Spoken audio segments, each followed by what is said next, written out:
Okay, so we're gonna get started with 1 can of some cherry pie filling. Whew, now right away, we're gonna grab some, here I got a chocolate chip mix.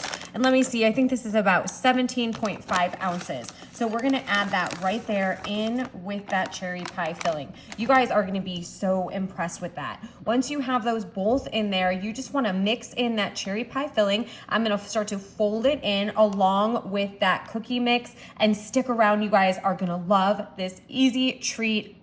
So good.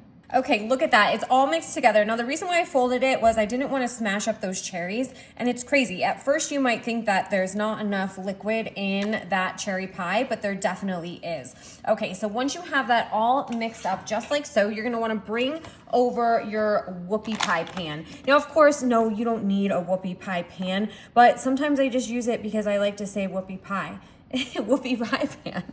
It is like a muffin tin pan, and if you don't have one, I would say they are really fun to use and they work really great with a lot of different desserts and appetizers. I think I got mine online for, I don't even know, definitely worth it. It's not like it's an expensive item. So if you don't have yourself a whoopie pie pan, then go ahead and get one. And if you haven't had yourself a whoopie pie, well, I'm gonna need to make some of those one day on here, right? So everyone knows what a whoopie pie is. Do you know what a whoopie pie is?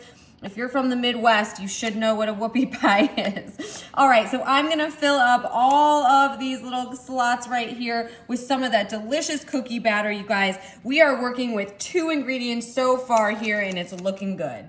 These are gonna be so delicious with only 2 ingredients, you guys. Whoopee for our cookies. All right, we're gonna pop them in the oven at 350. They're gonna cook for about between, I'd say, 15 and 20 minutes. And stick around, I think you're gonna love these whoopee cookies.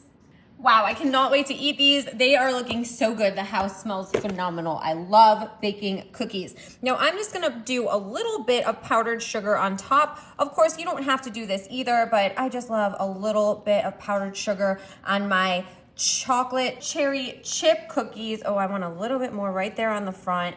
Oh yeah, that's what I'm talking about. Okay, those look fantastic. Now I'm gonna take up, oh, look at that. That is done perfect. We've got nice golden brown there on the back. All right, let's get inside here. All those chips. Honestly, the best cherry chip cookies with only 2 ingredients, you guys. Let me know if you're gonna change this up in any way. Of course, you can use a different type of pie filling, maybe a different type of cookie.